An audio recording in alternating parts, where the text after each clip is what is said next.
Welcome abattoir. Je vais vous expliquer aujourd'hui le mécanisme de la rigidité cadavérique, rigor mortis. Alors le premier schéma ici, c'est les conséquences de l'arrêt de circulation sanguine dans le muscle. Alors juste après abattage, on a l'arrêt de circulation sanguine. Et cela va engendrer l'arrêt d'apport en oxygène. L'arrêt d'apport en oxygène. Voilà. Alors ensuite, il va y avoir une chute de potentiel d'oxydoréduction. Et en même temps, destruction de l'équilibre osmotique. Alors la chute de potentiel d'oxydoréduction va engendrer une activation de la glycolyse anaérobie, c'est-à-dire une dégradation du glycogène dans un milieu anaérobique.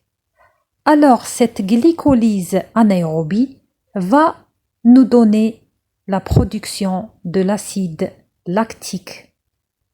Alors l'accumulation de l'acide lactique dans le muscle va chuter le pH.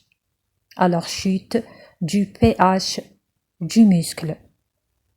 Et l'accumulation de l'acide va dénaturer les protéines et aussi libération des catepsines. Voilà, alors on récapitule la glycolyse anaérobie, donc glycogène, il se dégrade dans un milieu anaérobie qui va donner l'acide lactique. Donc une chute du pH, donc pH acide du muscle. Et de l'autre côté du schéma, on a la cessation de la respiration va accumuler le CO2 et va nous donner une diminution du phosphate riche en énergie, donc une installation de la rigidité cadavérique.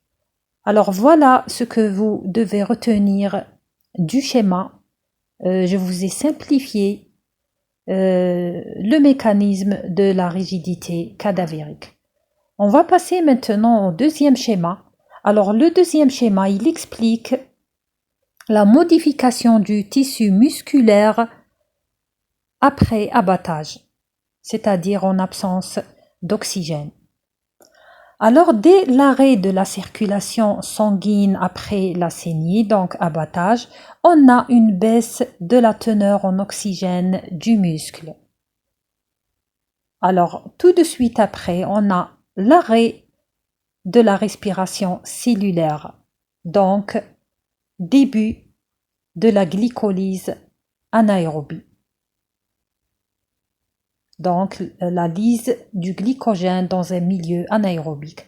Alors tout de suite, on a la production de l'acide lactique qui va engendrer une baisse du pH allant de 7,3, 7,4 à 5,7, 5,0. Donc le pH devient acide. Alors cela aussi va donner une baisse de la production enzymatique d'ATP, donc plus d'ATP dans le muscle, plus d'énergie. Alors on va avoir une formation irréversible d'actomyosine, donc un durcissement, donc une rigidité cadavérique ou une raideur musculaire irréversible. Et baisse du pouvoir de rétention d'eau. Baisse du pouvoir de rétention d'eau. Alors l'autre côté du schéma, ici, on explique la baisse de la teneur en oxygène du muscle après la saignée, donc l'abattage. Elle va donner une baisse du potentiel d'oxydoréduction et transformation de l'oxymyoglobine en myoglobine, donc oxydation de la myoglobine en métmyoglobine. Alors voilà ce que vous devez retenir du schéma. Donc la dernière partie, c'est la glycolyse anaérobie qui va donner l'acide lactique qui va chuter le pH, donc acidité, donc baisse de production enzymatique d'ATP. Ensuite, voilà,